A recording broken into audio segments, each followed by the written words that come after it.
This is the outcome of a recent downpour which lasted for about 3 months in most parts of Cross River State.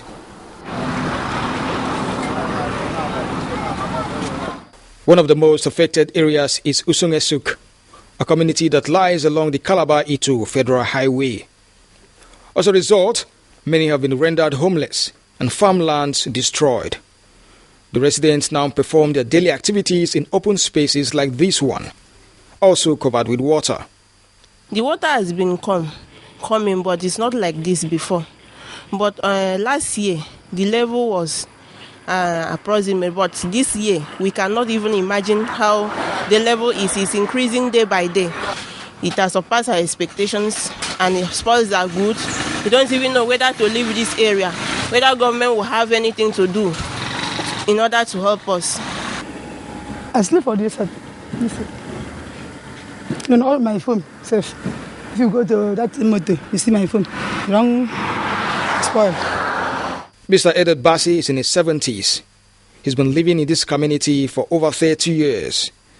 His house is one of the worst hit, a situation that has left him helpless. We don't get the place where we sleep, only this place only. For some like Gift Effiong-Bassi, it somehow provides an opportunity. His business of making fish baskets now thrives.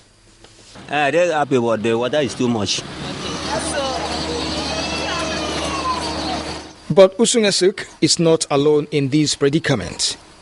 Some other communities are suffering another effect: gully erosion.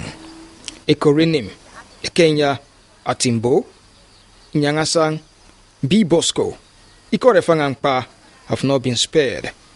It's so terrible. I don't know why nature has decided to play this kind of part here, because the people here are really suffering and they don't know what to do. And the government is not showing any interest in it. I don't know why.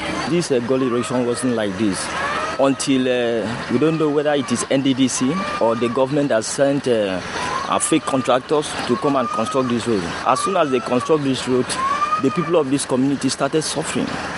Each time a little rain drops, all of us will pack our load. If you go to my house now, I have packed all my property because the rain have caused so much damage.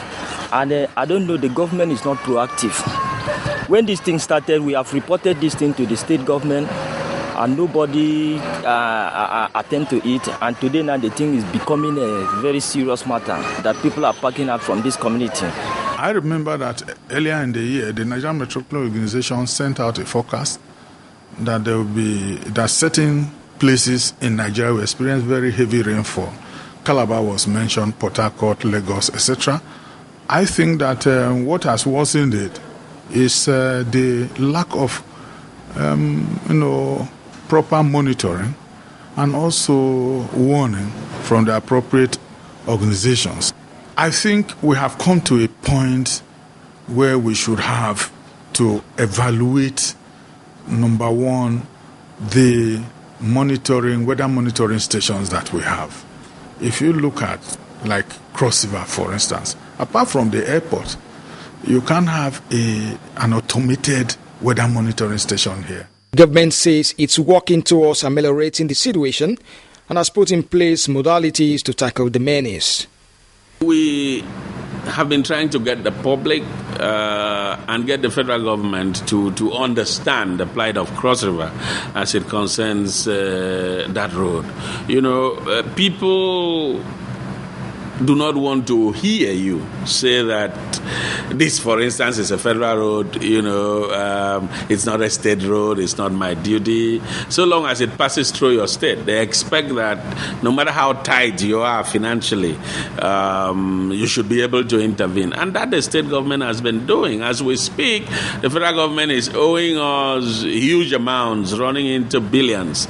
They will encourage you to work on these roads. As you work on them, they will not be as forthcoming as you expect in terms of making reimbursements. But we shall not tarry. People, like I said, are more important to us than anything else. As these communities await government's response for a permanent solution to their plight, there's need for urgent intervention by relevant government agencies to provide immediate succor to the people.